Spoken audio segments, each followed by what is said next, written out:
Magandang araw mga kapwa ko kamag-aral. Halina't makinig upang tayo'y matuto. Ako nga pala si Kevin Ilargado mula sa kursong pangguro sa elementarya. Ang aking ibabahagi sa inyo ay ang nilalaman ng Kabanata 52 na pinamagatang ang baraha ng mga patay at mga anino. Malamig na simoy ng hangin na nagbabadya na palapit na ang Disyembre. Tatlong anino ang marahang nag-uusap sa may pintuan ng libingan. Tinanong ng isa sa mga anino kung nakausap na si Elias at ang sinagot naman ng isang anino na si Elias ay malamang nakapanalig nila. Idinugtong pang si Ibarra ang nagligtas sa buhay nito. Sinabi ng unang anino na siya ang lulusot sa kumbento upang pagbayarin ang kura sa mga kasamaan nito.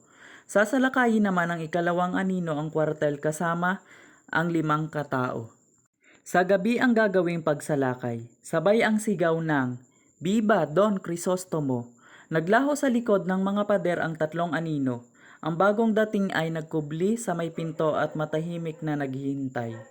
Dumating ng buong ingat ang sumunod na anino, na magtanungan sila kung bakit naroon sa libingan ang bawat isa. Ang sagot nila ay upang makipaglaro ng baraha sa mga patay pagtungtong ng 8 ng gabi. Ngunit sa kanilang pagtatanungan, naalala nila na ang patay ay hindi na maaari makapagsugal. Sa dalawat kaya't naisip nilang silang dalawa na ang muna ang magsugal. Kung sino man ang matalo ay siyang aalis bagamat walang ibig umalis sa kanila. Lalo na ang maliit sa dalawa dahil nangangailangan ng kwalta. Ang isa sa mga anino na may pilat sa mukha ay si Lucas. Talunang nilikas ni Elias ang libingan. Naiwan si Lucas ngunit hindi nakapagsugal kanino man o nanawagan sa mga patay bagkus nag-alis siya ng saklob sa ulo at marahang nagdasal ng ilang oras nang yon nang sumapit ang 8 ng gabi. At dito nagtatapos ang nilalaman ng Kabanata 52. Maraming salamat sa inyong pakikinig.